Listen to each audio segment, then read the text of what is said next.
Hey everyone, today we've got a great video for you. We've got another IP smash, and this one we're going to be doing is, have you guys by chance ever heard of Teletubbies? Wait, what?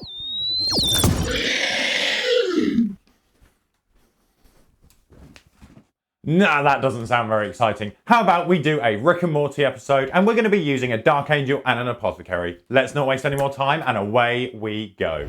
We can start off with the builds, and naturally, Rick will be going first. And we're going to take the Azrael model from the Dark Angel's range, and what we're going to do is make a few changes. And to start off, we're going to be building the model as normal, but stopping just before we attach all of the arms and everything like that, such as the head and the backpack. With this easy bit done, we can now look at making the modifications to make this model slightly more Rick-like. And we're going to start off by removing the backpack entirely. This will mean that we need to go in and remove the mounting points for the backpack on the model. This is easily achieved by snipping off the bulky section with some clippers and then coming in with a craft knife to clean up the area. Because this model has robes, once we've cleaned up the area, we can go a little bit further and use some green stuff in order to sculpt in some robe texture. This can be done to push over the damaged back area with some green stuff, flattening it down, and then using a mixture of sculpting tools to push and pull it around until it somewhat looks like folded robes. Now, there are a couple more bits that we're going to be needing to do, but I just realized that I haven't actually gone over the inspiration behind this build. And first off is I looked at the Games Workshop Azrael model, saw the Watcher and Azrael and thought, that could be a Rick and Morty model. So that inspired me from that side. And then I decided to theme the paint job and everything after this scene in Rick and Morty, which is where Rick and Morty are in some anime style armor with swords, running around and killing people in a cave to save Summer. So with that bit done, let's get back to the building. And the conversion that we're going to be tackling next is giving Rick his iconic portal gun. But I'm not particularly great at sculpting, so rather than trying to sculpt and then completely messing it up, what we're going to do is actually take some spares from the combination of kits, so the Apothecary kit and a few others, in order to make out a nice replica portal gun. Firstly, we are going to need to remove the weapon from the model's hand, and this can be done by carefully cutting into the joint with a craft knife, slowly cutting through until we have separated the gun and the arm. For building the portal gun itself, we're going to be turning to the Apothecary kit, starting by clipping out the holster and then cutting this into a rectangle to act as the body of our portal gun. For the screen and the interface of the portal gun, what we're going to do is grab the arm of the Apothecary and then carefully remove the screen and buttons with a craft knife. This can then be glued onto the front of the holster, giving us that screen that Rick enters information and chooses locations from. We could leave it there with a flat end, very similar to actually how it looks in the cartoon. However, we're going to be adding a few muzzles onto the end of this gun, and these are muzzles coming from some Thousand Suns guns, which happen to have been laying on my table from a previous project. With all of these parts added on, glued together, we just need to finish off the portal gun with that well-known iconic green tube out of the top. And for this, what we're going to be doing is carefully removing one of the tubes from the Apothecary's gun and then gluing this to the center of our new portal gun. This essentially gives us a fully built body of Rick. We can stick the arms on and we're good to go, but we are missing a head. And for this, we're going to be turning back to the Apothecary kit, and we're going to be digging out the bald head from that kit because we're going to be using some green stuff to sculpt in a few details. Now, green stuff pops up a couple of times in this video, a bit like the call to action to subscribe. So what I would actually suggest is doing all of the green stuff together at one stage because they're all isolated areas and that's possible. Obviously, for the purpose of this video, I'm going to show them at certain independent stages, but you can just group them all together if you want. So let's bear that in mind and let's get on to the head and hair of our Rick. What we want to be doing here is essentially recreating Rick's iconic spiky hair. And we're going to be doing this with the Apothecary's head. Since it's bold, we don't then need to deal with sculpting around any of the hair pre-existing on the model. We are going to be dealing with this by making some simple small balls of green stuff. Then by pinching one side of the ball and rolling that between our fingers, we end up with some small green cones. These can then be popped onto Rick's bald head one by one till we have around 5 or 6 across the scalp. Once we've got all of the spikes that we want down on the model itself, we can then grab a silicone tool shaper and go in and smooth out all of the joins and texture from us handling the green stuff. Then we can mount our Rick's head on a spike ready for painting, but before we actually do the paint job for Rick, we should probably tackle our little Morty. And what we're going to be doing is turning the Watcher in the Dark, or essentially the little 40k Jawa figure, we're going to be turning that into one of our Mortys. And if you think you know which one of the Mortys out of all of the Mortys that it could be, let me know down in the comments below. Because we're going to be telling you right now, and that is the worshipper of the One True Morty who pops up in one of the Evil Morty episodes. That's what we're going to be creating, and in order to do that, we need to make some conversions. So let's not waste any time and get to it. This conversion starts off with a quick decapitation of our Watcher, which once completed, we can go in with a craft knife and carve away the hood at roughly neck level until we have a divot for the head. At that point, we can glue the entire of the kit together, except we're going to be leaving off the arm that is carrying the helmet. Once the body is firmly glued together, we can take the Azrael head from our Dark Angel kit and glue this onto the shoulders of our Watcher. Then we're going to need to take our attention to the helmet that's being held for Rick. Essentially here, we're going to need to carefully remove the Dark Angel's wings and then clean up the area using a craft knife or similar. Once the helmet is wingless, we can then add in some more angular shapes, similar to our source image. Here we took some horns left over from the Thousand Suns Combat Patrol, cut them to size and shape before we glued them onto the helmet. We don't really need to do this last tweak if we don't want to, but personally I feel having these spiky angular points instead of the big Dark Angel wings looks more thematic and more accurate to the Rick and Morty inspired diorama that we're going for. Equally, it has an additional benefit, which is these horns are smaller, so there's going to be less to paint and less to tackle with and get in between when we're painting. What we're going to actually be doing is painting the arm separate to the rest of the model so that we don't have to worry about trying to get in between the gaps, but we're also going to be now using some green stuff, and the reason that we can keep the arm off means that we're able to work with the green stuff around the entirety of the area without needing to fight in between the gap between the helmet and Morty's head, essentially. We are going to want to make up a suitable amount of green stuff. Then once all of this is mixed, we can leave it for roughly 20 minutes, which will give it a little bit of time to stiffen up before we proceed to roll it out into a large section of flat green stuff, large enough to cover the top of our model. This model is actually quite easy to go in and sculpt because it's got ribbed sections and a separate upper hood cloak area.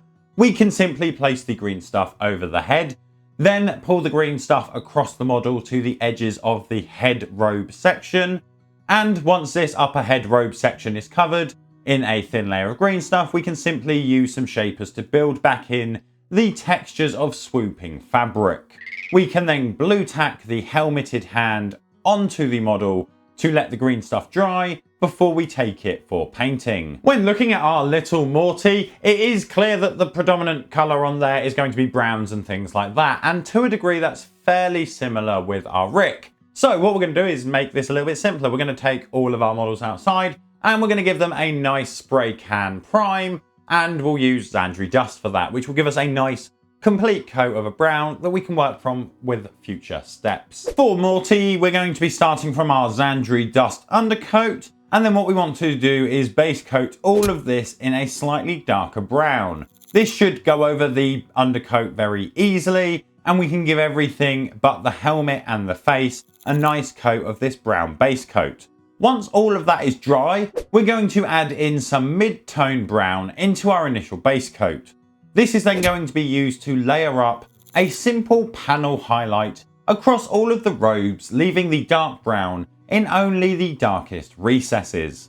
With this first layer highlight complete, we can then repeat the steps in a narrower fashion.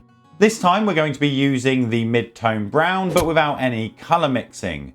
We want to catch all of the prime edges and the narrow centres of the raised robes.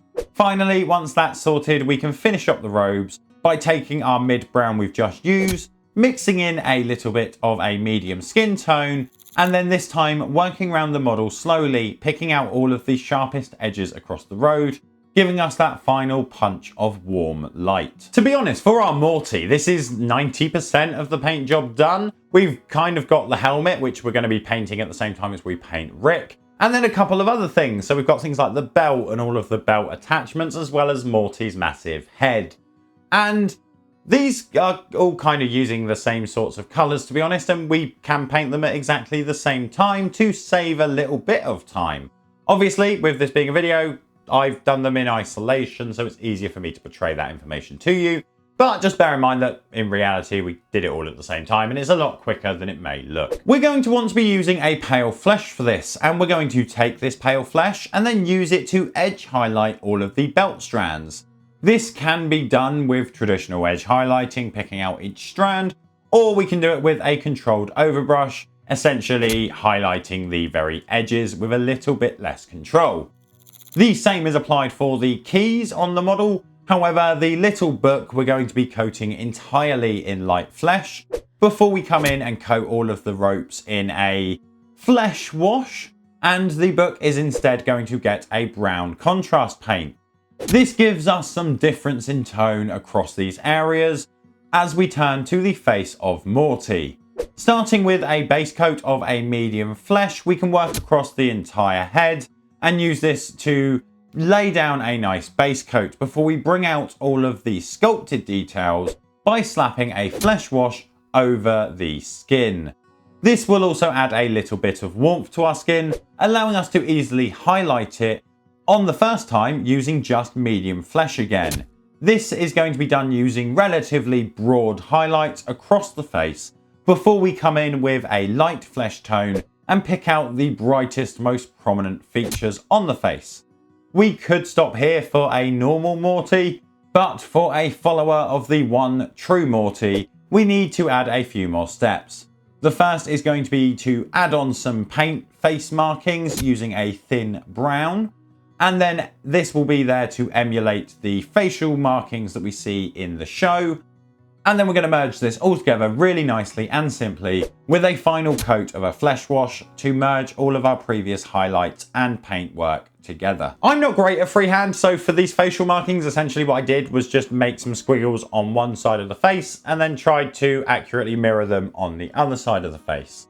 By applying the flesh wash over the top of this, it helps to darken everything down slightly and hide any small errors that we may have made, so it's always useful to have that in the back pocket. But with that done, we have Morty painted, and I'm sure what you care about now is seeing how we paint our 40k Rick Sanchez. And obviously from the source material, you can see that we're predominantly going to be going with red armor as well as blue accents. But because of the particular features of the Azrael model we're using, we're also going to be building in a small nod to the more traditional outfit of the lab coat and brown trousers that we see Rick wearing. Like Morty, Rick will be starting off from a Xandri dust undercoat, and we will be kicking off the paint job with the armor. First off, all of the joints on the armor are going to get a quick black contrast, and then we're going to completely forget that they exist for the rest of time as we move to the actual panels and we pick out two reds. One of these is going to be a fairly dark red, with the other being our brightest red that we have or want to use. We then want to start from a dark red and apply a consistent layer to act as a base coat, giving us complete coverage where possible. Once we've worked around the model and covered it entirely in this base coat, we can start to mix our bright red into the base coat for highlights. Starting with a 50-50 mix of the two colours, we can go across the model, adding in a fair few panel highlights on the various aspects of armor. Then, once we're happy with this first round, we can repeat it with another red mix. This time we're going to be using 75% bright red, with the remainder being our base coat red. This second highlight pass will be much narrower and focus mainly on the upward facing areas. Then we can do a final finishing pass of red armor highlights using pure bright red without any color mixing at all, just a little bit of dilution. Primarily here, what we're going to be doing is catching all of the main and sharpest edges with this red, But for some shapes like the shoulder pads and things like that, we may need to highlight in more of a volumetric manner. This is one area that we actually did do a slight variation depending on area. So essentially with Rick's red armor, all of the central armor pieces, all of the inside armor panels, all got a red wash before we did the final red highlight. And that was just to darken it down a little bit, slightly more like our concept art piece that we're basing this on, where they are a slightly different red from the outer armor panels to those inner armor sections. However, what we're going to be doing now that the armor is essentially done is moving on to some other areas, but not the blue accents. Because first, what we're going to do is tackle the robes, and we're painting this in a sort of homage to Rick's normal white lab coat, brown trousers outfit by painting the outer robe that our model is wearing as a white robe, and then our inner robe that has our model wearing, we can then paint that as brown, similar to Rick's trousers, giving us that nice, as I said, homage to the original artwork. Kicking off with the robes, we're going to start off by grabbing a medium dry brush and then carefully applying multiple passes of a medium skin tone. This can go straight over the prime of Xandri dust, and we're going to want to apply this multiple times until we have the majority of the robes covered in this skin tone. Then what we can do is grab a lighter skin tone and essentially repeat the dry brushing motions.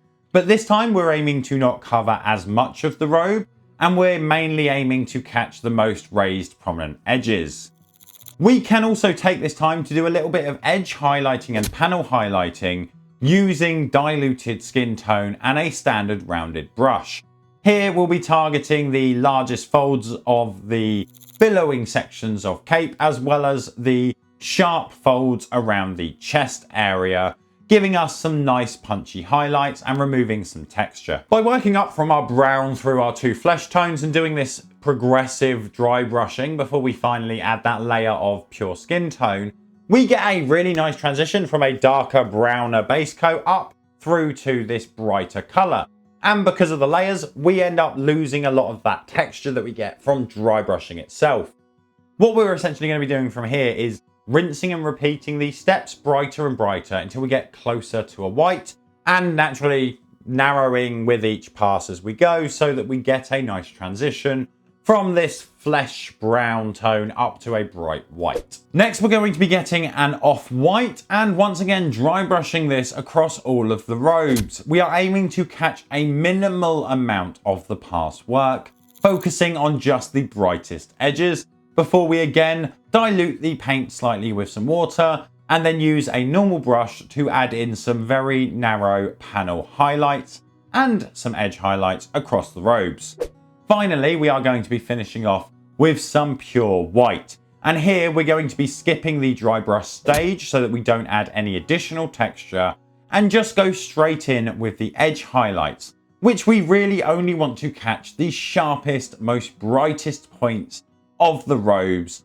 And with that done, we have a nice finished white robe. Depending how accurate we were with the dry brushing, we may need to just go back in and touch up some armor panels. I found that there were a couple bits like the shoulder pad corners that had got a tiny bit of flesh, so we just diluted the red, slapped a bit over the bit that we accidentally covered with flesh, and it sorted it out lovely. What we've got now is essentially the center robe bit, but we're not going to be tackling that separately, mainly because we painted it in exactly the same way that we painted Morty's robes. So I don't see the point of just rehashing exactly the same information on just a smaller piece of a model. So with that done, we can move on to the exciting blues of all of the accents, and we're going to be getting this on all of the areas we want. So that's going to be all of the iconography. There's an emblem on the helmet of the model, as well as we're going to be doing the hip plates in blue to contrast the red armor a little bit. To kick this off, we want to apply a dark blue first off as a base coat. Then, similar to when we were tackling the red armor, what we're going to do is pick a bright blue and we're going to mix up to that color. So once our base coat is down, we can create a 50-50 mix of our dark and light blue, and then use this to edge highlight all of the blue sections before we finish off all of the blue areas with a final fine edge highlight using our brightest blue, giving that nice bright contrasting punch of color across the model. With the blues done, there are two main areas left on the body of Rick, and this is the portal gun as well as the sword. We painted the portal gun up first, and we did this by applying a base coat of an off-white, getting a quick coat down covering the entire area before we let it dry and then slapped a white contrast over the whole area. While this dries, we can paint up the sword. And to do this, we're going to be using a quick non-metallic metal scheme. First, we coated the whole blade in a neutral grey.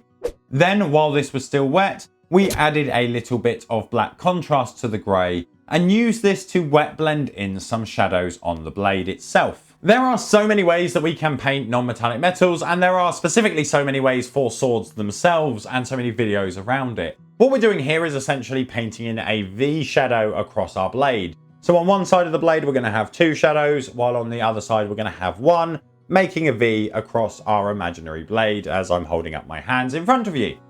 That means that we've then got that nice shadow pattern built in, and from there we can grab a nice lighter silver type grey and then use that for some bright spot highlights across our blades. This lighter grey can be used to edge highlight the blade entirely. In the sections that we've painted as shadows, we're going to want to reduce the area and make this very thin, catching the very edges. While on the lighter sections, which are more neutral grey, we can make the highlights slightly broader.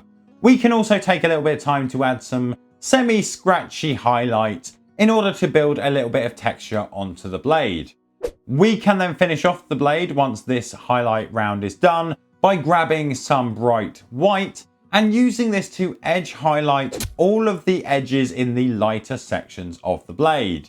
This will be a very thin edge highlight in all of the brightest places to show that glint of metal. Once we're happy with how the blade looks, we can then use the blues from before to pick out the various power nodes and stems across the blade. Now I know what you're thinking. You're sat there thinking, Ben, you kind of skipped a very important part of that gun. You didn't paint the tube on the portal gun, and that's not very good of you. And yeah, that's true. We kind of skipped over it, but there is a reason. We're going to be using some fun effects when we paint that area, and it kind of relies on some of the other aspects being done first. So before we paint up the glowing tube on our portal gun, we're going to need to tackle some other areas, mainly the face. Now, we're going to be going through painting Rick's head, but we're not going to deal with how we painted the skin, because the skin on Rick was painted exactly the same as the skin on Morty, except without face paint, essentially. So we're not going to bother going through that again. A bit like the brown robes, no point rehashing the same thing twice in one video. But we can look at that iconic blue spiky hair that Rick has. So let's look at tackling that next. We want to take our brightest blue that we used for all of our accent areas and then apply this as a base coat across all of the hair, giving us a blue base hair tone, which Rick is known for. From there, we can start to age it slightly. And we're going to do this by grabbing a light grey and mixing this into our blue for a slightly lighter, more desaturated blue tone. This can then be used to highlight the hair, and we're going to be getting lighter as we pull to the ends of the spikes. We can then finish off the hair in its entirety with some fine highlights on the very tips of the hair using a diluted pale grey, which gives us that aged old man hair vibe. And with that done, we can assemble the model and tackle the greens I mentioned earlier. And naturally this is going to include the portal gun, but we also painted the seals in the same way. We are going to be starting off all of the greens from a dark green and base coat all of the areas before we move on to a lighter green. This is then going to be used as a mid-range highlight and a top-end highlight for all of our seals. At this point, we can also take the opportunity to add in a little bit of object source lighting. This is going to be using the green that we've just applied, and by using a small amount of thinned paint and applying it across certain areas, we can get a nice realistic ratio of brightness from the light source across our area. We're then going to be finishing off the actual light source itself by applying an almost venomous green paint, giving us that bright source which is brighter than the OSL we've applied on the rest of the model. By painting our greens and our glowing effects in this way, it always looks slightly more natural because, as I'm sure you can imagine, the source light that is emitting the light is going to be the brightest object because it's the thing emitting the light. I highly doubt that something emitted from my hand is going to hit my face and the light's going to get brighter as it travels through that distance. So by having this 3-stage highlight, dark, medium and bright, and then doing all of our light impact highlights with various passes of our mid-tone, we can be relatively sure that those highlights, no matter how thick we put them on, are ever going to be brighter than our source of light. Therefore, it always looks quite harmonious and doesn't look as jarring when we look at the model. So just in general, when doing OSL, that's always a nice trick to bear in mind. But at this point, that essentially is our Rick and our Morty painted, and we could look at them. But before we do a brand reveal, what we're going to do is build up a base, and we're going to be building this using a couple of craft materials, mainly things like foam and texture paste, things like that. So let's jump in and build a nice diorama base for our Rick and Morty. For our base, we did go a little bit over the top. First, we took 2 blocks of XPS foam and then glued them together at a right angle. This was achieved with the application of toothpicks and some PVA glue. Once the 2 parts were firmly together, we can grab a thin layer of cork and glue this all over the section that will be our floor. This is going to give us a stronger purchase point for later steps rather than working directly on the foam, which may get damaged and misshapen. Before we glue this cork down though, we are going to want to cut a hole in the cork, giving us a small divot in the base. We can then make a hole in the back wall, and we did this by cutting out a recess using a craft knife, then filling in the gap using a combination of clay and cork and super glue.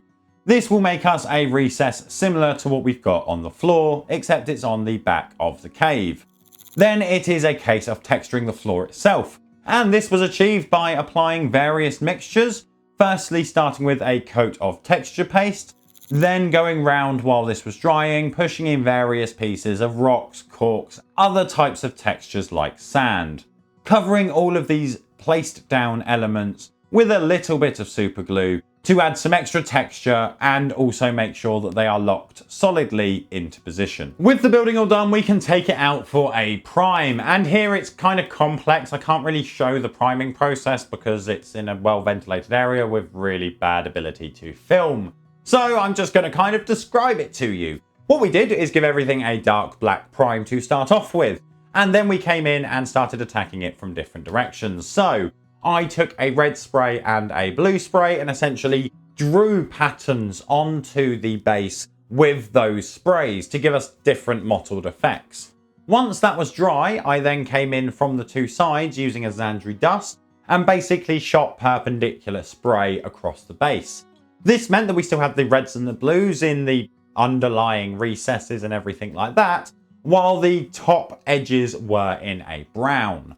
Then we finished it off by doing essentially the same thing, but more of a 40 to 45 degree angle from the front using a white spray. This means the direction that predominantly you're going to be looking at it from is going to be the brightest, but we've now got a lot of subtle tones in our base without hardly any work and really without any cost because it doesn't cost a lot of spray to quickly spritz the base. Then what we're going to be doing is essentially giving this a nice wash. And we will be jumping into this, but rather than paying extortionate prices like Games Workshop, we're just going to make up our own wash using some cheap, thick-bodied tube acrylics and a acrylic ink that you can buy from any sort of craft store. Our wash was actually made from 4 items. We have a total of 2 tubes of thick body paint. This is essentially thick, cheap acrylic paint. We wanted to take 2 tones and colours to add hints into the wash. Primarily here we're looking at browns and ochres. Then what we want to do is dilute these thick-bodied paints by adding a bit of brown ink in. This will give us a nice dark rich base as well as naturally diluting the other items. Then we're going to finish off our mixture with a nice helping of super matte varnish. What this is going to do is knock out any shine that may turn up from the cheaper acrylic paints that we've put into the mix, as well as giving the base a less shiny, more natural looking appearance. At which point it's just a case of applying this mixture across the entirety of the base. Because of all of the past steps, we should end up with a really easy display base that has a lot of texture and a lot of color nuance. We will be keeping the background here black, but we're going to want to fill in these divots across the base, and we can do this with a portal. And to make these portals, we are going to be doing a relatively simple process of mixing up 2-part clear resin. Once we've mixed up this resin, we're going to add in a small amount of Tesseract Glow from Games Workshop, which is a very bright neon type green. And we can mix this in together for our first portal layer. We don't want this to fill the entirety of the area, it just needs to half fill, because once that's dry, what we're going to do is add in a swirly pattern on the resin using a mix of light flesh and Tesseract Glow, before we then fill in the rest of the portal using a final coat of 2-part resin and Tesseract Glow, sealing in all of our previous steps and previous work. Then it's just a case of letting it dry fully and we are good to go. And there we have it. We've got a painted base, a painted Rick, a painted Morty. We just need to fuse all of them together for our final product. And here we did do one final tweak. We painted up a Rick and Morty alien, also known as a Tyrannid with Apothecary arms. And then we cut it in half and made it look like it was being booted through the portal. If you wanted to do similar, all we did was cut it in half, and then between the 2 different resin pours on the portal, we stuck him down. That means that pour 1 layer of resin, let it dry, glue the model in, and then when we apply the second layer, it will seep around him, meaning that he is nicely locked in, and it's very clear that it is a portal and not a vat of acid, which also thematically could work.